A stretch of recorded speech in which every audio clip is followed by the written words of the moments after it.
Dans la prison, l'homme qui doit pousser le moulin chaque jour s'effondre, épuisé, sur le sol. Soudain, il aperçoit un nom sous le poteau en bois. Il se précipite pour demander à son camarade de cellule s'il a entendu parler d'Alex. À sa grande surprise, le détenu réagit violemment et lui dit que ce gars-là est une légende. En 3 ans, il a été le seul à réussir à s'évader. L'homme, intéressé, se sent soudain plein d'espoir. Il demande alors comment Alex a réussi à s'échapper. Il se rend dans une zone où la surveillance est moins stricte et commence à fouiller les murs. Après un moment de recherche minutieuse, il trouve un marquage rond. Il utilise alors le stylo, récompense de l'entreprise, pour creuser sur le marquage. En une matinée, il parvient à créer un trou assez grand. L'alarme se déclenche, il est temps de retourner au travail et de pousser le moulin. Il se remet à son travail avec détermination, respectant son quota chaque jour. Le soir, il reprend son activité de creusement. Après un certain temps, l'homme finit par traverser le mur. Il s'empresse de s'y faufiler, mais il se retrouve dans un autre espace. Un garde le frappe d'un coup de bâton et l'assomme. Il est jeté de nouveau dans sa cellule et le trou est rebouché.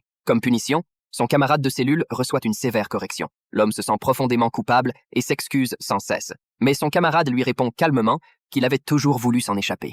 Après tout cela pourrait être de sa faute. Il révèle alors que ce camarade était à l'origine un technicien informatique de l'entreprise. Il avait participé au développement d'une intelligence artificielle qui avait connu un grand succès. Il avait ensuite été promu à un poste de cadre. Mais un jour, le président de l'entreprise avait démissionné de son propre gré et avait laissé sa place à l'intelligence artificielle, qui est maintenant l'assistant vocal de la prison. Depuis lors, l'entreprise a été contrôlée par cette intelligence artificielle en forme de canard, qui a aussi construit cette prison. En entendant cela, l'homme comprend enfin. Puisque c'est une intelligence artificielle qui contrôle tout ici, il doit bien y avoir un moyen de la contourner. Il se place donc en hauteur et appelle tous les détenus à faire grève. Ainsi, il n'y aura plus de dernier et personne ne mourra à cause de ça. Entendant cet appel, tous les détenus montrent leur accord. Au début, ils le critiquaient pour son excès de zèle, mais maintenant, ils se sont tous unis